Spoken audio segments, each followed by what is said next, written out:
누가복음 11장 14절부터 27절까지의 말씀, 오늘 주신 말씀 같이 저와 여러분이 한 절씩 번갈아 가면서 읽도록 하겠습니다.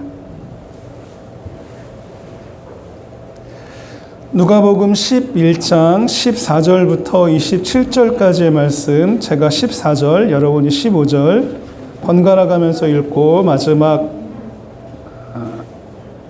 28절 말씀은 같이 읽겠습니다. 제가 먼저 읽겠습니다.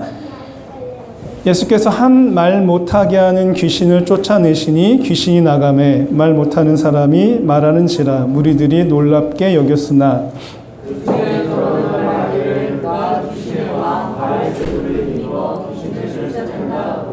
또 더러는 예수를 시험하여 하늘로부터 오는 표적을 구하니 그들의 생각을 아시고 이르시되 스스로 분쟁하는 나라마다 황폐하여지며 스스로 분쟁하는 집은 무너지느니라. 너희 말이 내가 바알세불을 힘입어 귀신을 쫓아낸다 하니 만일 사탄이 스스로 분쟁하면 그의 나라가 어떻게 서겠느냐. 내가 바알세불을 힘입어 귀신을 쫓아내면 너희 아들들은 누구를 힘입어 쫓아내리라. 그러므로 그들이 너희 재판관이 되리라. 그런 내가 만일 하나님의 손을 힘입어 귀신을 쫓아낸다면 하나님의 나라가 이미 너희에게 임하였느니라. 강한 자가 무장을 하고 자기 집을 지킬 때에는 그 소리가 들려가되 더 강한 자가 와서 그를 굴복시킬 때에는 그가 믿던 무장을 빼앗고 그의 재물을 나누느니라. 너와 함께하지 아니한 자는 나를 함께하는 자요 너와 함께 모으지 아니한 자는 해치는 자라. 더러운 귀신이 사람에게서 나갔을 때에 물 없는 곳으로 다니며 쉬기를 구하되 얻지 못하고 이에 이르되 내가 나온 내 집으로 돌아가리라 하고 가서 보니 그 집이 청소되고 수리되었거늘 이에 가서 저보다 더 악한 귀신 7을 데리고 들어가서 거하니 그 사람의 나중 형편이 전보다 더 심하게 되느니라. 이 말씀을 하실 때에 무리 중에서 한 여자가 무성을 불러 이르되 당신을 맹죄와 당신을 먹인 것이 복이 있나이다. 함께 예수께서 이르시되 오히려 하나님의 말씀을 듣고 지키는 자가 복이 있느니라 하시니라. 아멘. 네, 하나님의 손을 힘입어라고 하는 말씀의 제목으로 오늘 주일 말씀 대원하겠습니다. 잘 지내셨죠? 반갑습니다, 딸. 네. 우리나라 고전 소설 중에 조선시대에 창작되어져서 지금까지 있는 소설 중에 유명한 소설이 있어요. 허균의 홍길동전. 예. 허균이 당시의 사회를 비판하면서도 자기가 꿈꾸고 있는 이상적인 나라, 또 이상향에 대해서 이렇게 그리고 있는데, 제가 어릴 때 코미디 프로그램을 본 적이 있는데 그 코미디 프로그램에서 이 홍길동전을 패러디해서 이렇게 한 적이 있어요. 길동원이 홍판서의 아들이었는데 당시에 신분 제도에서는 서자 출신은 아버지를 아버지라고 이렇게 부르지 못했죠. 그래서 이 소설을 읽다 보면 계속 대감하는 거를 이렇게 볼 수가 있어요. 그런데 이거를 코미디에서 어떻게 패러디 했냐면 길동이 어느 한날 머리를 조아리면서 홍판서 대감에게 이렇게 이야기를 해요. 아버지를 아버지로 부르지 못하고 형을 형으로 부르지 못하니 내 신세가 처량해서 서울로 가겠습니다라고 이렇게 하죠. 그때 이 홍판서가 뭐라고 얘기하냐면, 그러니까 코미디에서 그렇다면 이제 호부호영을 하노라 이렇게 했어요. 그런데 이 길동이 더 큰 소리로 뭐라고 얘기하냐면 아버지를 아버지로 부르지 못하고 형을 형으로 부르지 못하는데 호부호영이 무슨 소용이 있겠냐고 이렇게 해요. 그러니까 이 홍판사가 더 큰 소리로 그러니까 호부호영을 하노라 그랬는데 그럼에도 불구하고 여전히 아버지를 아버지로 부르지 못하고 형을 형으로 부르지 못하는데 호부호영이 무슨 소용이 있냐고 이렇게 해요. 안 웃기죠? 네. 근데 이 말뜻을 못 알아듣는 게 한자를 모르면 여전히 그냥 호부호영이 아버지 또 형 부르겠다고 하는 그 뜻이거든요. 사람이 말귀를 못 알아듣는 것은 옛날이나 지금이나 웃음거리의 소재로 잘 쓰여지는 것 같아요. 구약에서 보면 이사야서에서도 말귀를 못 알아듣는 이스라엘에 대해서 하나님이 책망하시는 부분이 나와요. 제가 읽어드릴게요. 이사야서 1장 2절 3절 말씀을 보면 이렇게 기록이 되어 있습니다. 내가 자식을 양육하였거늘 그들이 나를 거역하였도다. 소는 그 인자를 알고 나귀는 그 주인의 구유를 알건만은 이스라엘은 알지 못하고 나의 백성은 깨닫지 못하는도다라고 해요. 그러니까 늘상 예배를 드리러 와서 예배 가운데 하나님의 말씀을 들으면서도 불구하고 하나님이 어떤 분인지 못 알아듣는다는 거예요. 소나 또 나귀나 다 짐승임에도 불구하고 미물인 짐승마저도 그 주인을 아는데 나의 백성 이스라엘이 말씀을 들으면서도 하나님을 모른다라고 하는 그런 책망을 이사야를 통해서 하나님 말씀하시는 거죠. 그런데 이게 구약에서만 되어진 것이 아니라 신약 시대에서도 마찬가지죠. 이 신약의 말씀 우리 같이 한번 읽어보도록 하겠습니다. 요한복음 1장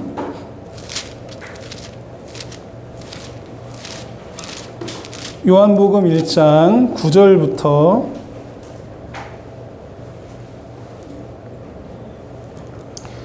요한복음 1장 요한복음 1장 9절부터 12절 요한복음 1장 9절부터 12절 같이 읽겠습니다.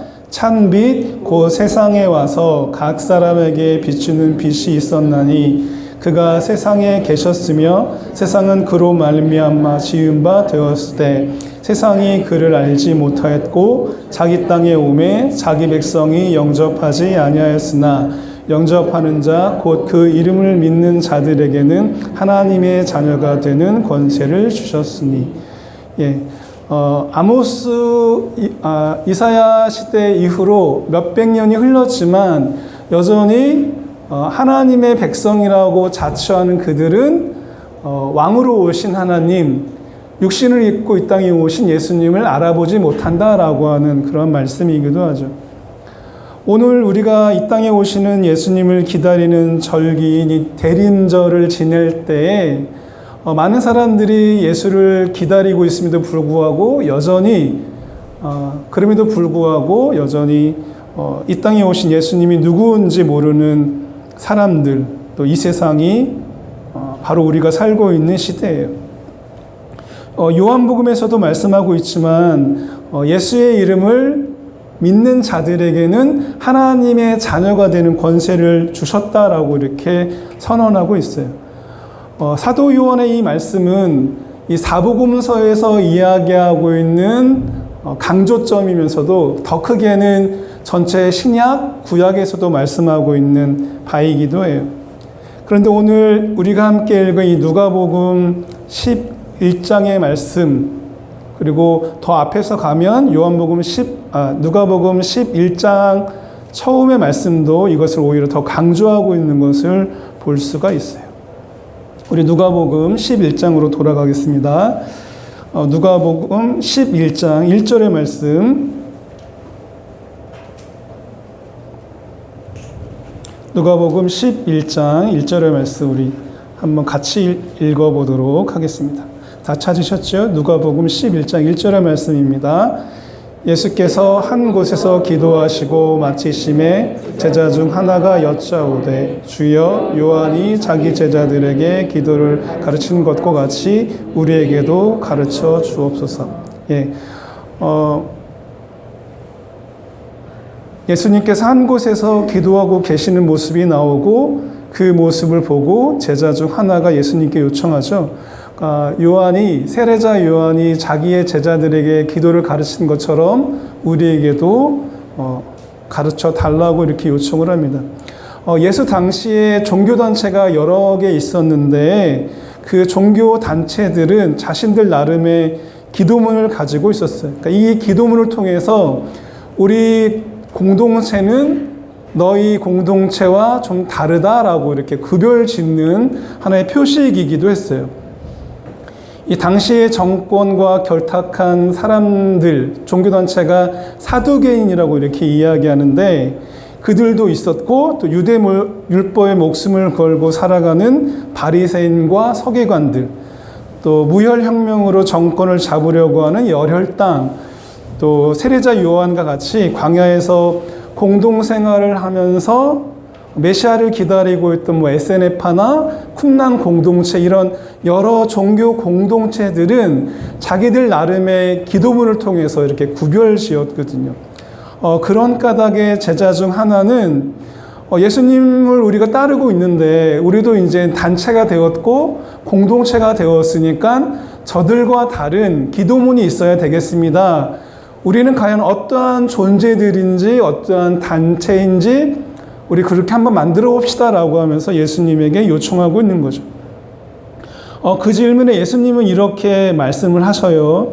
2절 말씀을 보면 예수께서 이르시되 너희는 기도할 때 이렇게 하라라고 말씀하죠. 이 부분을 헬라어 언어로 읽으면 어떻게 되어지냐면 언제든지 너희는 기도할 때, 혹은 이렇게 번역할 수도 있어요.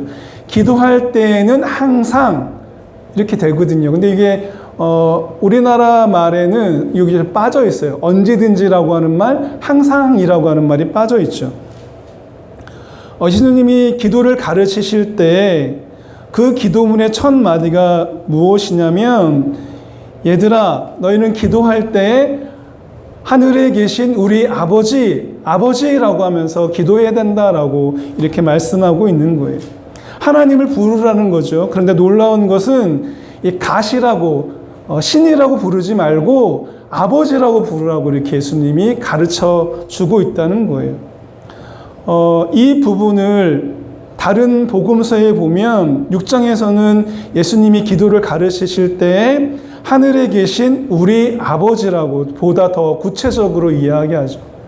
우리 아버지라고, 나의 아버지라고 이렇게 예수님은 항상 기도할 때, 언제든지 기도할 때 그렇게 부르면서 기도하라고 이야기하고 있습니다.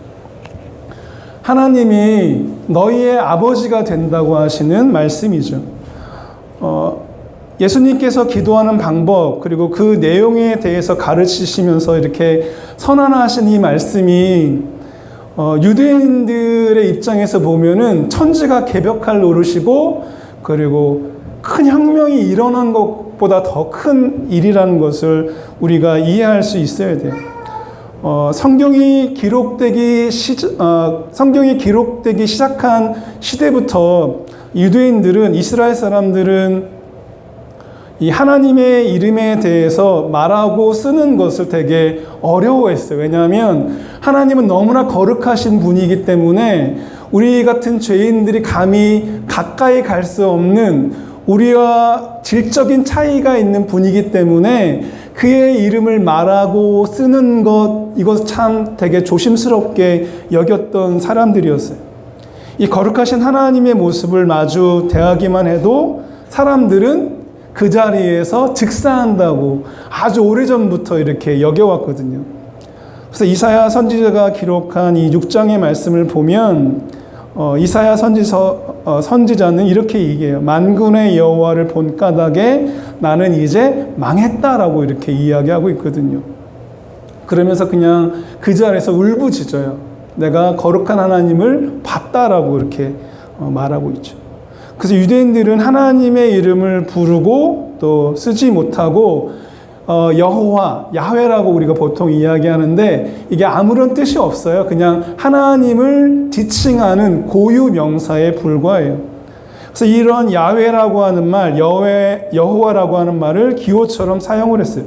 이 기호가 나타나면 하나님의 말씀을 기록하는 이 서기관들은 어떻게 했냐면 쓰던 붓을 버리고 새로운 붓으로, 그리고 쓰던 먹물을 버리고 하나님이라고 하는 그 이름을 쓸 때에, 이 기호를 쓸 때에 새로운 마음으로 옷까지 갈아입으면서 붓도 새 것, 먹물도 새 것, 모든 것을 새롭게 시작을 했죠.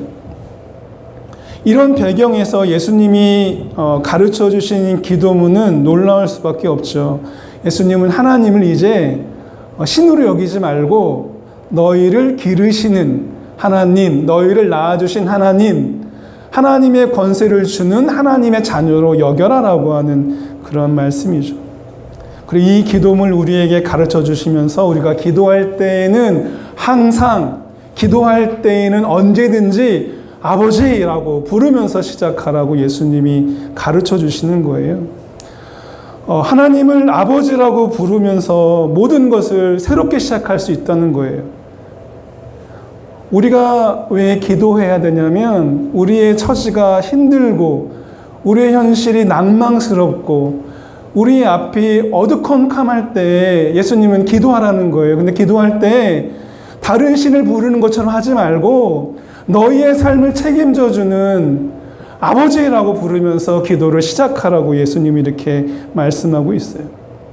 그렇게 아버지의 이름을 부르면서 시작할 때 우리는 새롭게 시작할 수 있고 다시 일어설 수 있는 능력이 되고 감당할 수 없는 것을 이겨낼 수 있는 힘이 된다는 거죠. 왜냐하면 기도는 하나님의 능력을 힘입는 그런 일이기 때문에 그래요. 우리 강명식 찬양사라고 하는 분이 있는데 이분이 노래를 하나 만들었어요. 근데 그 노래 중에 하나님 아버지라고 하는 그 노래가 있어요. 이 가사를 보면 그렇게 이야기해요. 두려운 것도 많고 잘 모르는 것도 너무 많고 또 부끄러운 일은 헤아릴 수도 없고 또 지치고 힘든 때에도 의연한 태도를 보여하는 내 모습이 너무나 싫다고. 그런데 아버지, 하나님을 아버지라고 부를 수 있어서 정말 좋고 정말 다행이다라고 이렇게 고백하는 노래예요. 그 노래를 듣고 있으면 내 모습을 이야기하고 있는 것 같아요. 방언의 공동체에서 제가 제일 연장자잖아요. 이 연장자는 모든 걸 다 해결할 수 있어야 되고 모든 것을 다 감내해야 되고 모든 문제에 대해서 해결을 해야 되는데 그게 너무 짐으로 와요.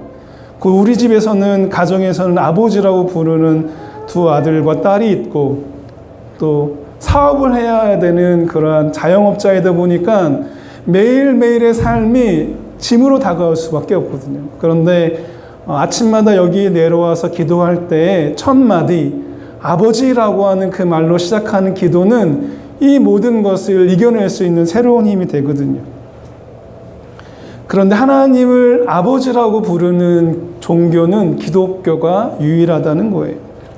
하나님을 아버지라고 부를 수 있는 것은 홍판서 대감이 홍길동에게 호보효영을 허락하는 것과 같아요. 이제 너의 신분이 바뀌었다는 거예요. 여전히 세상 사람들은 너를 서자라고 차별자식이라고 놀리겠지만 멸시하겠지만 내가 너를 낳았으니 이제 호보호영을 허하겠다. 아버지라고 부르라라고 이렇게 말하는 거거든요. 그런데 이거를 못 알아들으면 계속 세상의 웃음거리가 될 수밖에 없는 게 홍길동이고 그리고 우리와 같다는 거죠.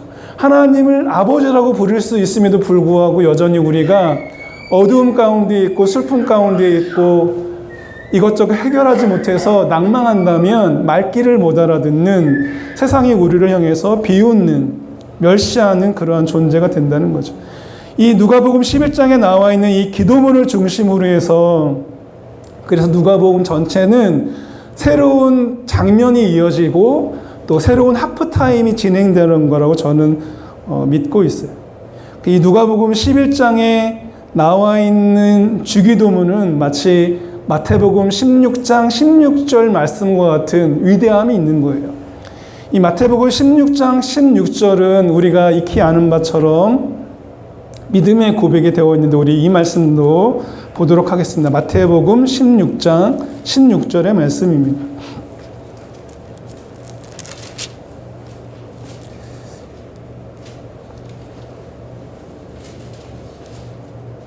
마태복음 16장 16절 17절 우리 같이 읽겠습니다. 같이 읽습니다. 시몬 베드로가 대답하여 이르되 주는 그리스도시요 살아계신 하나님의 아들이시니이다.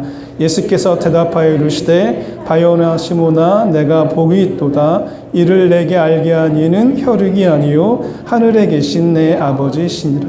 예. 이 마태복음 16장 16절이 얼마나 위대하냐면 마태복음을 1장부터 쭉 이렇게 읽어 나가잖아요. 마태복음을 1장부터 읽다가 보면 이런저런 병에 걸려서 고통당하는 사람들, 또 귀신 들린 사람들, 간질, 중풍병자, 나병 환자 등 당시의 의학으로는 도저히 고칠 수 없는 사람들을 예수님께서 기적으로 고쳐주셔요. 또 물고기 2마리와 떡 5덩이로 5,000명을 먹이신 사건, 그리고 무리를 걷기도 하시고 거친 바람과 폭우도 잠잠케 하시는, 물론 죽은 자도 살리시잖아요. 그러니까 이런 기록들, 이 기적들이 나오고 있는데 이 16장 16절 이후부터는 이런 모든 기록들이 다 사라지고 16장 16절 이후부터는 이런 것들이 언급이 되지 않고 있어요. 그러니까 마태복음 16장 16절의 말씀이 무엇이냐면 베드로의 신앙 고백이고 주는 그리스도시요 살아계신 하나님의 아들이라고 고백한 이 고백 위에 예수님께서 뭐라고 말씀하시냐면 내가 이 믿음의 고백 위에 교회를 시작하겠다라고 말씀하시거든요. 그러니까 교회를 시작하기 전에는 여러 가지 이적과 기사가 나타날 수밖에 없는데 하나님의 자녀들이 이르는 공동체에서는, 믿음의 공동체에서는 더 이상 기적이 필요 없다라고 하시는 그러한 뉘앙스이기도 하죠. 마태복음은 주님의 공동체가 또 주님의 자녀들이 어떠한 모습과 어떠한 고백으로 살아가야 하는지를 분명하게 보여주고 있어요. 예수를 그리스도라고 고백하기 이전에는 여러 기적, 복, 또 말로 헤아릴 수 없는 것들이 필요했지만 그러나 자신이 누구인지 분명하게 깨닫고 나면 더 이상 그런 기적들은 하나님의 사람들에게 영향을 끼치지 않는다는 거예요. 우리 찬송가 438장에 보면 이런 가사가 되어 있어요. 높은 산이 거친 들이 초막이나 궁궐이나 내 주 예수 모신 곳이 그 어디나 하늘나라라고 이렇게 고백하는데 예수가 우리와 함께 있다고 한다면 초막이나 궁궐이나 또 내 가난함이나 내 부함이나 내가 있는 곳이 거친 들이나 높은 산이나 다 소용이 없다는 거예요. 나한테 아무 어떤 영향도 미치지 않는다는 거예요.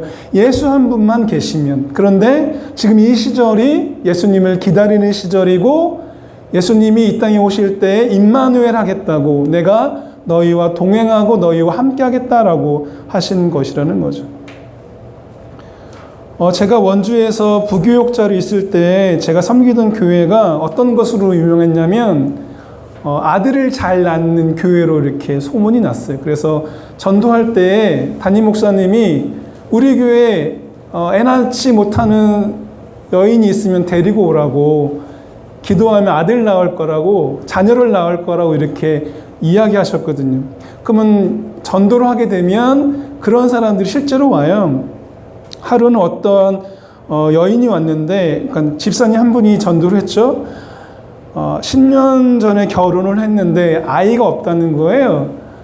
그래서 이 교회에 유명하니까 왔다는 거예요. 그러니까 우리가 새 신자가 왔으니까 어떻게 했겠어요? 신방하고 기도하고 모든 예배 참석하게 하고 정말 열심을 다해서 기도했죠. 그러니까 1년 뒤에 어떤 일이 있었냐면 정말 이 여인이 임신하고 아들을 낳았어요. 아들을 낳았으니까 신방을 갔죠. 산후조리를 하고서 이제 와야 되는데 그때 이후로 그 여인을 보지 못했어요. 그러니까 이 여인은 하나님을 또 믿음이라는 것을 어떻게 여겼냐면 자기의 소원을 이루는 하나의 요술방망이로 생각한 거죠. 그러니까 자기의 이룸, 소원이 다 이루어졌으니까 더 이상 하나님을 찾을 이유가 없죠. 복음서가 오늘 우리가 함께 읽은 이 본문을 통해서 이야기하는 바가 뭐냐면 너희가 하나님의 자녀로 하나님을 아버지라고 부를 때 너희가 삶의 태도도 바뀌어야겠지만 여전히 하나님의 힘입어서 살아갈 존재하고 이렇게 가르쳐주고 있어요. 우리 하진이에게 기대할 수 있는 게 뭐가 있겠어요? 하진이는 그저 잘 울어주면 되고 잘 자주면 되고 잘 싸면 되거든요. 잘 배설만 해도 그게 부모에게 어떠한 기쁨인지는 부모만이 알아요. 그런데 예진이에게 기대할 수 있는 것이 무엇이겠어요? 울기만 하고 잘 싸기만 하고 그렇게 하면 되겠어요? 그 나이에 맞는 수준에 맞는 행동을 해야 되죠. 우리 루빈이나 루안이나 다빈이나 혜빈이에게 기대할 수 있는 바가 또 달라요. 그 수준에 맞는 행동을 해야지. 이제 17, 18이 됐으면 자기의 삶이 어떻게 되어질지인지 미리 계획하고 세워나가야지, 하진이처럼 먹을 거 달라고 하고 울기만 하고 똥만 잘 싸면 내가 참 기뻐하겠어요. 그렇지 않잖아요. 그 나이에 맞는 행동들을 해야죠. 하나님의 사람이라고 여겨질 때 초등학교 3학년 그 나이는 어떤지를 분명히 이제 판단할 때가 되었다는 거예요. 수준이 다른 거죠. 기대하는 수준이 다르단 말이에요. 마태복음 16장 16절 이하에서 기대하는 수준이 그 이전과 달라진 것은 누가복음에서 예수님이 기도문을 가르쳐 주시면서 이제 너희는 하나님을 아버지라고 부르고, 그렇게 아버지라고 부를 때 삶의 태도가 달라져야 된다라고 말씀하고 있는 거죠. 그러면서 예수님이 가르치신 그 기도문이 끝나고 나서 바로 우리가 함께 읽은 14절의 사건이 나오고 있는 겁니다. 우리 누가복음 11장 14절 말씀 다시 한번 읽어보도록 하겠습니다. 누가복음 11장 14절의 말씀입니다. 함께 읽습니다. 예수께서 한 말 못하게 하는 귀신을 쫓아내시니 귀신이 나가매 말 못하는 사람이 말하는지라 무리들이 놀랍게 여겼습니다. 예수님이 말 못하는 사람, 귀신을 쫓아내신 그 사건을 두고 바리새인과 서기관들은 뭐라고 얘기했냐면, 저가 귀신의 왕 바알세불의 힘을 힘입어서 쫓아냈다라고 이렇게 얘기하죠. 그러니까 말귀를 못 알아듣고 상황을 봐도 못 이해하는 사람들이죠. 이 바리새인과 서기관들은요, 성경과 율법을 연구하는 사람들이었어요. 일평생 성경을 연구하고 말씀을 연구하면서 밥 빌어 먹는 사람들이었거든요. 그런데 왕이신 예수님, 하나님의 말씀이신 예수님이 와서 귀신을 쫓아내신 사건을 두고 하나님의 일하심으로 보지 않고 귀신이 일했다라고 여겼다는 거예요. 그런데 예수님이 말씀하시는 바가 무엇이냐면 우리 20절의 말씀입니다. 11장 20절 같이 읽겠습니다. 그러나 내가 만일 하나님의 손을 힘입어 귀신을 쫓아낸다면 하나님의 나라가 이미 너희에게 임하느니라. 예수님은 이 사람들이 알아먹지 못하니까 이 사람들이 알아먹을 수 있는 언어를 쓰면서 얘기하는데, 내가 하나님의 손을 힘입어 귀신을 쫓아냈다라고 이렇게 말씀하고 있어요. 그런데 이 하나님의 손이라고 하는 말을 들었을 때 율법학자, 바리새인, 서기관은 예수님이 말하는 것이 무엇인지 알았어요. 왜냐하면 그들에게는 익숙한 언어였거든요. 이 하나님의 손, 우리 관주 성경 아래에 보면 하나님의 손가락이라고 이렇게 나와 있는데, 이거는 출애굽기에 나와 있는 표현이었어요. 모세가 광야 한가운데에서 하나님을 만나잖아요. 광야 한가운데서 하나님을 만났을 때 떨기나무에서 불이 타올랐거든요. 근데 불이 타올랐는데 떨기나무는 그대로이고 전혀 그 흐름이 없었단 말이에요. 근데 거기서 음성이 들렸고 타지 않는 것을 본 그 처음 모습이 하나님과의 첫 대면이었어요. 그때 모세는 하나님의 이름을 부르기 시작을 했어요. 그때 사용한 게 바로 야훼라고 하는 말이 여기서 나왔거든요. 그리고 이 80세의 노인 모세의 손에는 마른 지팡이가 그때 들려져 있었어요. 근데 그 지팡이는 그가 애굽에서 살인을 저지르고 광야로 도망치면서 40년 동안 함께했던 지팡이였어요. 그가 어떤 사람인지는 말해주는 캐릭터 같은 것들이거든요. 그러니까 모세의 캐릭터 하면 이 지팡이를 말하면 됩니다. 근데 이 모세의 손에 들린 이 마른 지팡이가 모세의 인생을 대변하고 있었는데, 그 이후에 이 모세가 하나님의 말씀에 순종하고 모세는 바로에게 가서 이스라엘을 해방시키라고 하는 그 말씀에 순종하면서 나아가죠. 그가 광야를 떠나는 장면인데 출애굽기 4장 19절과 20절의 말씀인데 제가 읽어드리도록 할게요. 여호와께서 미디안에서 모세에게 이르시되 애굽으로 돌아가라, 내 목숨을 노리던 자가 다 죽었느니라. 모세가 그의 아내와 아들들을 나귀에 태우고 애굽으로 돌아가는데 모세가 하나님의 지팡이를 손에 잡았더라라고 나오거든요.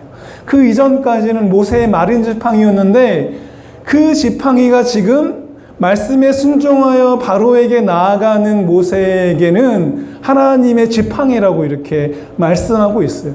그때 이후로는 마른 지팡이가 아니라 하나님의 지팡이가 된 거죠.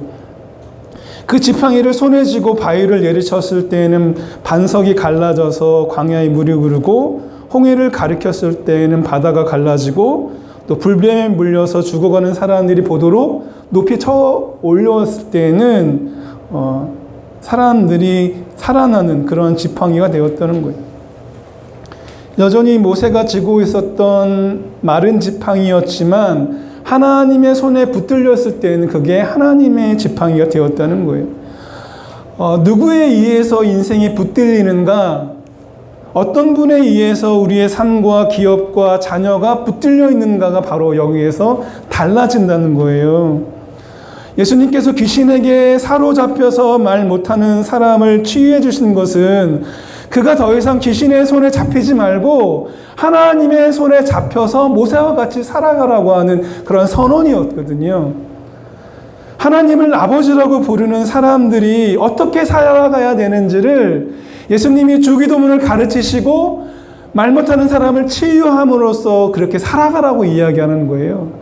너희가 아버지라고 부르는 하나님의 손에 의해서 잡히는 인생이 되어야지, 여전히 이 세상의 공중의 권세 잡은 자, 어둠의 권세를 잡은 자에게 집혀서 자면 여전히 너는 말 못하는 사람이지 않겠느냐. 이제는 하나님의 손에 잡혀서 살아가라라고 하는 말씀이죠. 저는 여러분이 하나님의 손에 잡히기를 원합니다. 그리고 하나님의 힘에 의해서 힘입어서 살아가기를 원해요. 저는 유아가, 다빈이, 혜빈이가, 하진이가 그렇게 하나님의 손에서 잡혔으면 좋겠어요. 세상 사람들이 볼 때는 여전히 마른 지팡이이고 또 어둠에 있는 사람이고 보잘것없는 인생일지 모르겠지만 그 보잘것없는 인생이라고 말하는 그 인생이 하나님의 손에 잡히면 달라지거든요. 예수님이 가르쳐 주신 하나님 말씀을 기억하셨으면 좋겠어요. 너희는 기도할 때 이렇게 기도하라.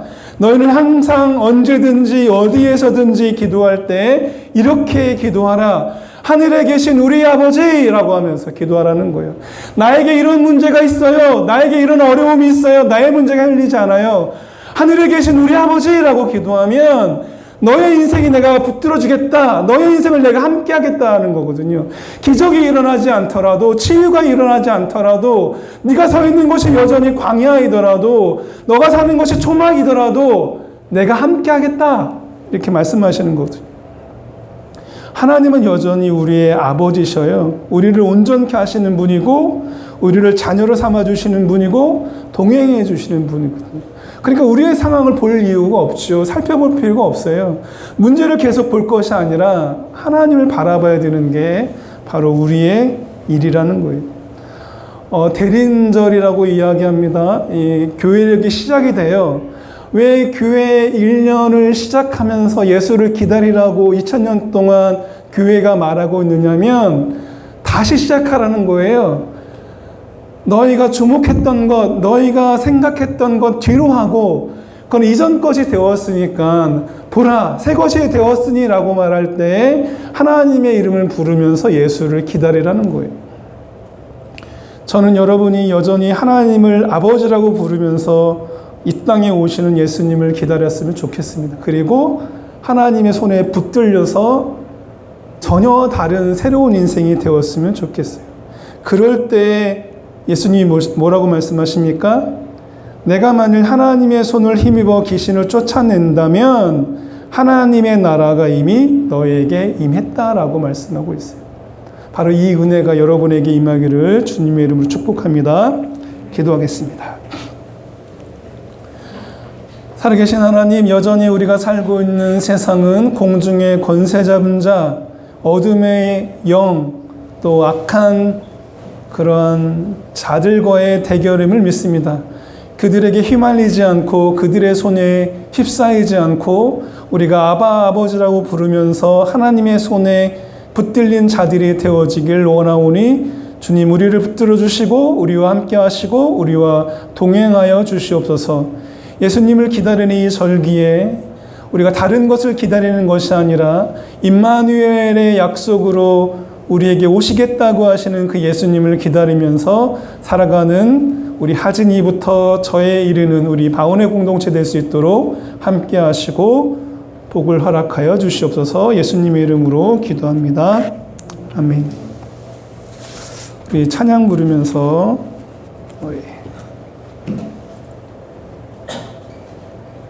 깎였던 노래 중에